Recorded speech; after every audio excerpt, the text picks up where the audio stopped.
So it is the case that there is a lot of industry pushback happening, but that is in the context of sort of how this current administration is thinking about the role of rules in our lives. And then to sort of illustrate this point, there's lots of things that have happened in this current administration which have modified nutrition policies which were passed by the prior administration. So one example of that is relaxing the healthy school lunch guidelines, for example, the sodium reduction guideline.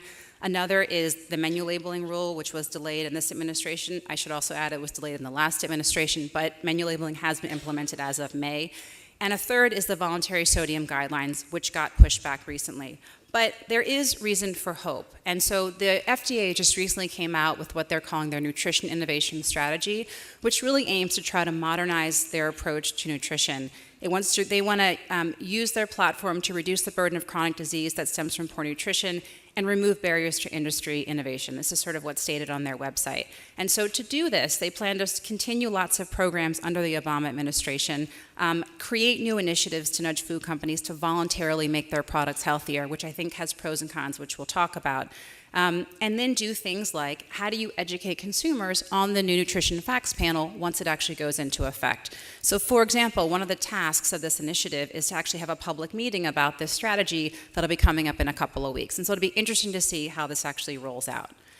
Now, another area where the industry has had a very strong response is through financial resources. So we in public health are small but mighty. And the food and beverage industry has a much larger amount of resources they can draw from to do battle against policies they do not agree with. And probably the best example is sugary beverage taxes. And so as of right now, there are 7 localities around the US that have implemented successfully beverage taxes. More than 30 have failed. And between 2009 and 2017, over $100 million was spent by the soda industry to try to defeat these beverage taxes. Coca-Cola and Pepsi alone have also given millions of dollars to prominent health groups. And this matters because often this money tends to mute criticism or it tends to reduce people's willingness to step up against these companies. And so this is showing you for 2016, 2017, these are some places that were successful in passing sugary beverage taxes, places I mean localities, some that were not, but it's showing you how much was spent by broadly the sugar industry. So here in orange, you have San Francisco, where it was 22 million, Philadelphia, which is the place that I know best, which is where we're evaluating the beverage tax there, which was 14 million, and you can see the other places here.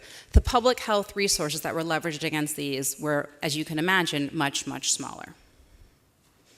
And so to illustrate this point of how the industry has really inserted itself in the process of trying to pass sugary beverage taxes, a case study of Philadelphia is really quite informative. So like many places that have tried to pass sugary beverage taxes in the US, the first try wasn't successful, and it took a couple of tries to make it work. And so in Philadelphia, there was an initial attempt in 2010. It was at 2 cents per ounce, and it only included sugary beverage, and the tax was on the retailers, meaning it was a sales tax. Fast forward a year, because the initial attempt failed, it was still 2 cents per ounce. It was still only on sugary beverages, and now the tax is an excise tax, or it's being applied to distributors.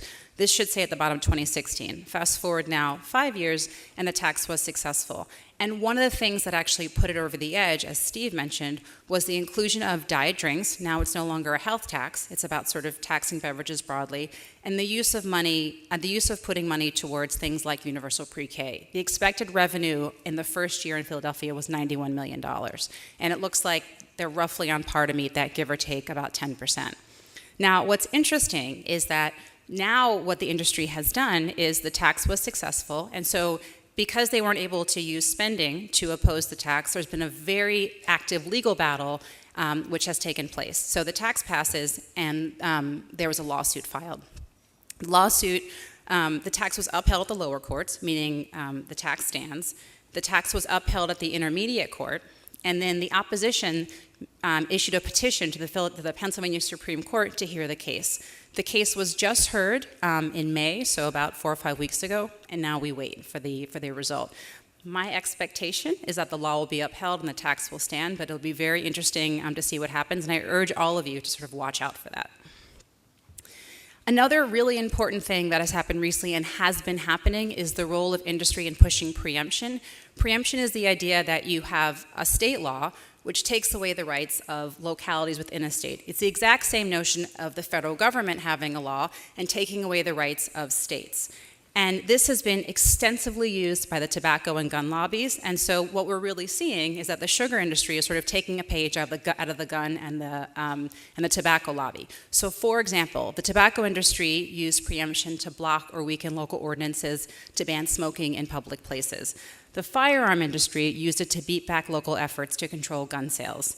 And the reason why this preemption is so effective is because if you can preempt things at the state level and you have Republican-controlled legislatures, they tend to not be supportive of more progressive public health policies. And at this stage right now, there are 9 states that have passed nutrition-related preemption laws. And so just to give you a bit of a preview, the most prominent one that just passed was California. And so California has 4 localities with sugary beverage taxes. And there were many more, like Sacramento was trying to get one. There was a lot of momentum happening in California to get more sugary beverage taxes. And so the beverage industry was frustrated by this because they're fighting all these little local wars, and they would much rather fight wars at the state level, particularly in Republican-controlled states. And so with very strong backing from the beverage industry, they were able to champion a bill which created a state preemption for at least the next dozen of years, which says that there may be no new beverage taxes in California. Existing beverage taxes stay, but attempts that were underway, like Sacramento, are totally null and void at this point. It's also the case that Arizona and Michigan have passed similar laws.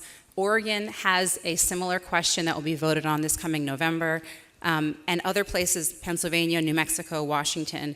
And so this shift towards state preemption sounds like sort of esoteric law, but it is really important in the context of public health.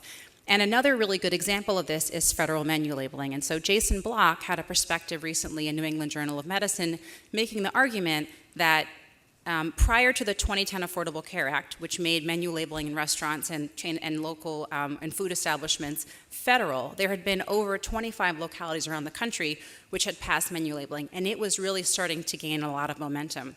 The federal government passes a law. Those local laws are now preempted by federal law.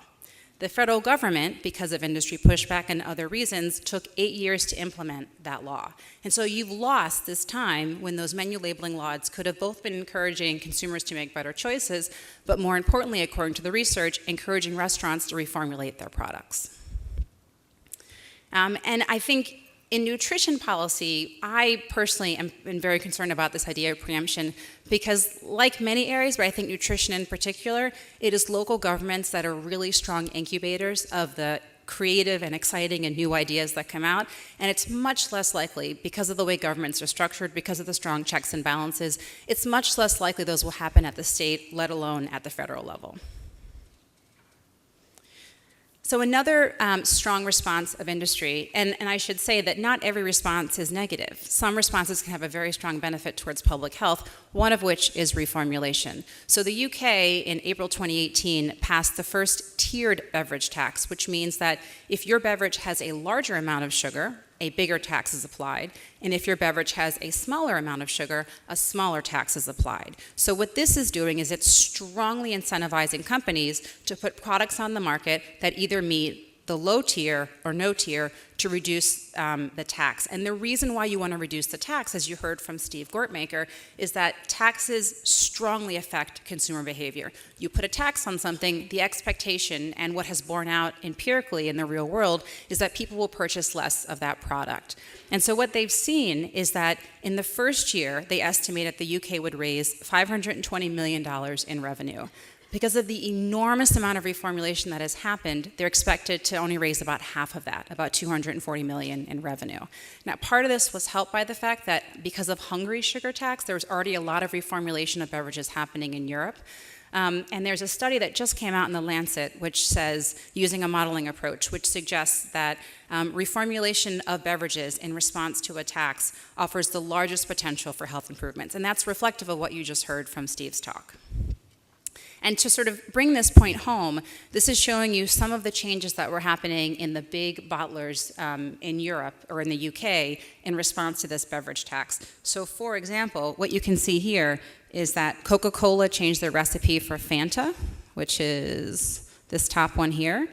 And then San Pellegrino, which is right here, reduced their sugar content by 40%.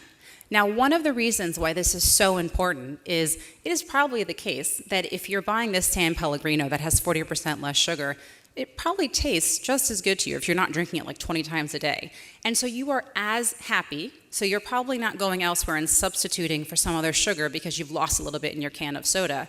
And so yes, you're still drinking a sugary beverages, which is not great from a public health perspective, but you're taking in a little bit less, which is a huge public health win, because it doesn't take a lot of added calories on a steady state to drive up people's obesity. So any way that you can pull some of the calories out, particularly when you don't rely on individual behavior, becomes really important for actually having an impact on population health.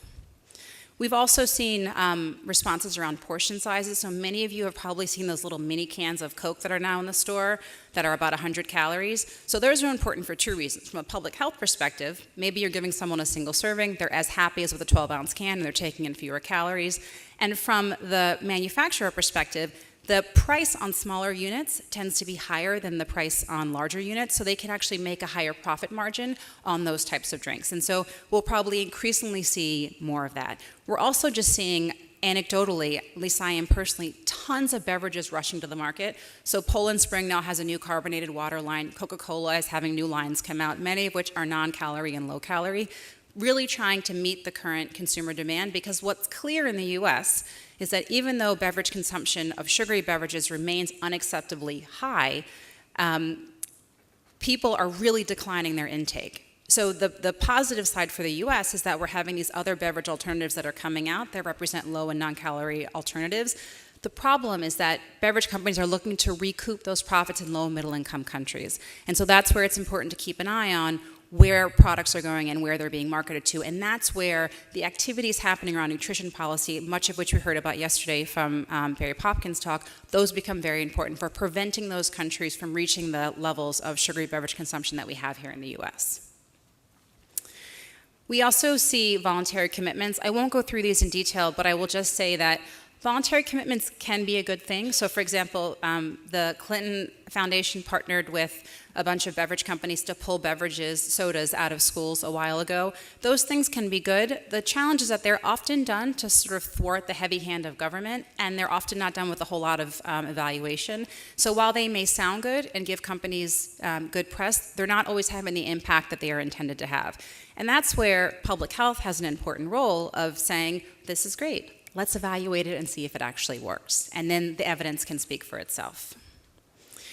And a really troubling role that the industry has played in this whole conversation around sugar and its impact on health is that it funds a lot of studies. And the reason why that's problematic is that the vast majority of the studies funded by industry find, for example, that there is not a link between sugary beverages and obesity, or there is not a link between sugary beverages and type 2 diabetes. Now that's fine for a crowd like this who sort of understands these nuances and a good study versus a bad study. That's not fine for someone that just needs some convenient evidence to support their case. And they're like, see, look, it doesn't matter. Check out this study. So there was a review that was done by Annals recently, and they looked at 60 studies that were published between 2001 and 2016, looking at this link between drinking sugary beverages and your risk for obesity or your risk for type 2 diabetes. And what they found is that all of the industry-funded studies, of which there were 26, so about half, found no association. All of the all the studies that found a positive association, one of those was industry-funded. So if someone doesn't have if someone doesn't appreciate the role of a funding source in driving results, it can be very problematic when it comes to the development of policy, because it's sort of unreasonable to expect that people that are quickly trying to make moves in one arena are going to appreciate all these nuances in the academic world.